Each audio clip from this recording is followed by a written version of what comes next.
Hello, beautiful souls. Welcome back to my channel. Yes, I know I haven't been around for a while. I've been taking some time to reflect, reset, and really reorganize this channel. And as you can see, I have a little bit of a facelift just to make sure that the content that I'm bringing to you still talks to you on femininity. It still talks to you about different social constructs as well as social consciousness, mental wellness, and well being. So, as you know, we've just come out of Women's Month. And this topic, or today's topic, that I really want to talk to you guys about is on the subject of femininity. What does it mean? How do you carry yourself? And how do you protect your femininity coming right out of a very high strung, high energy moment, which was Women's Month in August? Stay tuned. In this episode, we will be talking about femininity a little bit more. So, the one thing that I also want you guys to know, understand, is that femininity does not mean excluding masculinity. So, if you're a gent and you're listening in, don't go away. We also have nuggets for you that talk to masculinity and how to balance out femininity with masculinity, because we all have both masculine and feminine energy that actually helps us do the things that we do. So, oftentimes, femininity is always misunderstood, right? It's misunderstood because a lot of people think femininity is just about beauty and clothes and makeup. But it's not necessarily the truth. Femininity is way more than that. It's more about depth, it's more about nurturing yourself and nurturing the environment that you're in. And as well as collaboration. And I think the most important thing to also think of is, when we talk about femininity, like I said earlier on, it's not excluding masculinity. It's actually bringing the two together so they can be a yin and a yang and be able to live in a very harmonious way with each other. So, masculinity is also a measure of femininity as much as femininity is a measure of masculinity. So, you may be wondering, Coach Ms. P, how do you bring these two together, and why do we always have to hear about feminine energy versus masculine energy? I just want to go into some cultural aspects when it comes to femininity, right? It is said that across different cultures, femininity has been defined as strength and nurturing and creativity and even wisdom, right? It's not limited to how society expects women to behave, but rather it's about authentic energy. It's about you being authentic about how you see things, authentic about how you view things. But also, I think what's very, very important for us to understand about feminine energy and being authentic is, uyazazi na, do you understand yourself first so that you can have authentic energy when you go out into the world? When it comes to science and energy, it is said that feminine energy is closely linked to intuition and emotional intelligence. It's that it's that sixth sense that we always get as women when we walk into a space, when you walk in and you're just like, there's something here, I just can't figure it out. And sometimes when you have really tapped into your feminine energy and you've really worked on it, you'll be able to know. The intuition will actually give you direction on things that you really, really need to know, right? But also, it allows you to have a creative sense of and opens up the world of creativity. Women naturally have the ability to feel deeply and connect emotionally. So it's very, very important for you to understand those traits when it comes to femininity. So connection and intuition and creativity are also beautiful traits to nurture and work on when you work on your femininity. Masculine energy is more structured, decisive, and outward focused. So it's about goals, it's about getting things done, it's about going out there and dominating, right? Where feminine energy is more fluid, it's repetitive, it's receptive, it's more inward focused, focusing on things that really, really matter. So, you'll hear a lot of people say women are very emotional. It's not necessarily that we are emotional and that's a weakness. It's just that we are more in touch to our empathetic side, which actually is a strength if you work on it and you nurture it and you understand it as a woman, right? Both can coexist and live together. The goal here is to have empathetic influence and not just, be masculine in how you actually go out there and do the things that you do. So, and I know that a lot of women, especially in leadership positions, always try to strike the balance behind being goal area orientated, but also being, nurturing and feeling with other women or other people that are around them. So I think a lot of us in corporate sectors, or a lot of people that are learning or trying to understand their feminine energy, work on the balance, being empathetic, but also being able to have a duality of understanding the things that you're supposed to be doing and feeling for the next person. When we talk about energy in relationships, or feminine energy in relationships, right? Femininity attracts, it nurtures and invites collaboration, right? Rather than competition, like I said earlier on. Masculine energy supports, protects, and dominates, but also grounds. So it's very, very important that in a relationship setting, you understand the purpose of you as a woman and the reason why you are, you are in that relationship, whether it be friendship or a romantic relationship. Work on things that are more about connection, more about engaging and nurturing, and then allow, your male counterparts or male people that are around you to protect and show their strength in that way. It's not about dominance. And I know a lot of people will say, Coaching Ms. P, we struggle around this area. I'm happy to hear your guys' comments when it comes to, the flow between masculine and feminine when it comes to romantic relationship, especially, but also in society and communities that we come from.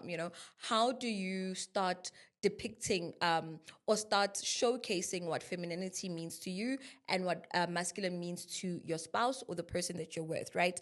But also, I want you guys to understand that, masculine and feminine energy coexisting is about transforming and evolving your relationship and moving it to the highest level. So it is very, very imperative that we understand, as women, especially because my channel is a female channel, but we understand as women, what feminine energy looks like, and how we start bringing that into our relationships. And I think a lot of women, struggle around this area, especially because, in the past, women used to stay at home. So they had more time to work around, nurturing the household. Whereas now, we also are goal orientated. We also need to be able to, work for our families and do certain things, which sometimes can block that feminine energy because, it's not orbiting around you so freely and so easily because times have changed, and economically it makes more sense in some households and in most spaces for a dual income household. And this is where now the nurturing of feminine energy, the nurturing and understanding of it, needs to come into play a bit more. And also, I think men also need to understand their masculine energy as well and how to actually bring that about, so that we all understand and we can live harmoniously together. So earlier on, I did say that, as women, we need to learn how to protect our feminine energy because this is the energy that receives, this is the energy that creates, this is the energy that actually looks out for you. So it's very, very imperative that we understand how to take care of our feminine energy by setting boundaries that actually, look after you as a woman. And then also having practices that will also nurture you even further. Yes, look after your hair. Yes, wear your makeup and look gorgeous when you're out there. But also take time to heal your nervous system. Take time to rest a little bit more. It's okay to pause a little and slow down a little bit so that you can just take in what is around you. Remember, like I said earlier on again, is that the female energy is about intuition.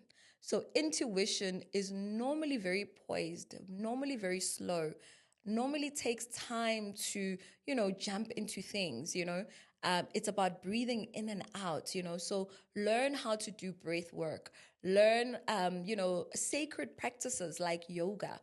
Learn how to, take time to be with yourself, so that you can actually walk in with a very heightened energy of self awareness and understanding that nurtures your feminine energy. We all have a different type of feminine energy that dominates and works around us. And the more you take time to pause and, put yourself in situations and spaces that protect your feminine energy and is aware of, and are aware of your feminine energy, the more you'll feel your feminine energy rise up. The more you'll be able to attract the things that are beautiful in your life, because you now understand what feminine is. You now understand what feminine energy does for you. And I don't want anybody to misunderstand, why we need to have feminine energy protecting and looking after us, especially as women. It's not about, going out there and trying to get men to do certain things for you, but it's just about you understanding your standard, understanding what works for you, understanding the life that you really want to create for yourself, and then being able to attract the things that actually bring those things together for you in your life. So by that I mean understand how to use feminine energy in a positive way that can make you feel great about your life and feel happy about your life, And I think that's the most important thing that we need to actually establish, right? Um, Other ways that you can protect your energy is, be able to set energetic boundaries. And by energetic boundaries is that know where your energy starts and ends, understand that, that energetic influence when it comes to you, what your feminine energy extends out and what it brings back in, right? Protect your time, your peace, and your emotional space. And it's very, very important. And that's why I do the work that I do, to help women and help men as well cleanse their mental health and cleanse themselves mentally, so that they can start vibrating and moving up to a more conscious level of self, and energetically are able to now live in the space, or live in consciously, so in the fourth dimension even, right? To actually just extend your energy so that your energy can go up, and you can start feeling and attracting the things that matter to you the most, right? Another thing is, how to protect your energy or protect your feminine energy is that you must prioritize self-care, right? The meditation that I spoke about earlier on, the yoga, your movement, your skincare, those things are very, very important, because they hold the balance of your feminine body, but also at the same time, your feminine energy also gets protected and replenished and nourished. And, it nourishes your body and your soul, and you get replenished each time you do that. So protect and prioritize self-care, which is very, very important.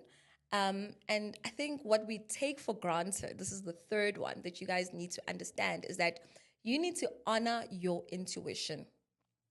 I'll pause. Honor your intuition, because I think a lot of women will always say, something told me, I knew, but we always find ourselves in situations or unfortunate circumstances, right, where we did not take time to listen to our inner voice, right? So it's important for you to listen to that inner voice, because femininity thrives on that inner voice and listening to, that inner voice, where masculine energy thrives on logic and action, right? So it's very, very important that as a woman, you understand that your intuition is your compass. Your intuition will help you in a lot of things, right? And I think, when I sit with a lot of people that I coach and I talk to, I always try to differentiate them listening to their inner voice and their inner fears, projecting other people's noise in themselves, right? So it's very, very important for women to actually do the work of understanding these things, the limiting beliefs and things that will actually hinder you from listening to your inner voice closely, so that you're able to then live and do the things that you're supposed to do and so you can thrive as a woman. Lastly, I also want to say, connect to your body. It's very, very important for you to connect to your body, understand your body. Your body does everything for you. So dance, stretch, do yoga, listen to meditative music, Those are the things that can help you protect your feminine energy and for you to constantly live in your feminine energy. And another thing, or the last thing that I want to actually put out to you guys is just look after yourself, feel happy when you go out into the world, how you dressed, how you look, how you're breathing, how you're listening to people. And also another thing that you guys need to understand is that feminine energy takes time to respond, right? So take time to respond. Listen to hear what people are saying, not listen to just respond. And I think that is how you can protect your feminine energy and look out for yourself for the next, for a lifetime, I guess. So I hope you guys enjoyed this section and you enjoyed this topic that I actually had for you guys. And if you have any stories that you want to share with me about, your femininity, what it means to you want to talk to me about how to actually get your feminine energy up, and maybe get some coaching in that, I'm more than happy to share that with you guys and listen to those stories. As we wrap up, I want to leave this thought with you. Feminine and masculine energy coexist, but it is very important that we all protect our energy, nurture our souls, as well as honor the flow between receiving and giving. If you want to reconnect in terms of understanding your feminine and masculine energy, make sure to like, share, and subscribe so that I can know that you are interested in this content. But also, you can also leave a comment after this episode and just tell me a little bit more about what feminine energy means to you and what masculine energy means to you. I'm also available as a coach to coach you to help you rise above, the energy that maybe is holding you back, the beliefs that you might have that are not allowing you to tap into that feminine energy that you've always wanted to tap into, or that masculine energy. Maybe in the next episode, I might just have someone in studio, maybe a male counterpart, that can talk to us a little bit more about what masculine energy means to them versus what feminine energy looks like to me. But this episode was just to set it up so you guys can, take time to understand it a little bit more and bring up the questions that you might have. I look forward to this season with you, and I'm glad to be back. I hope you are happy to see me again. Love and light.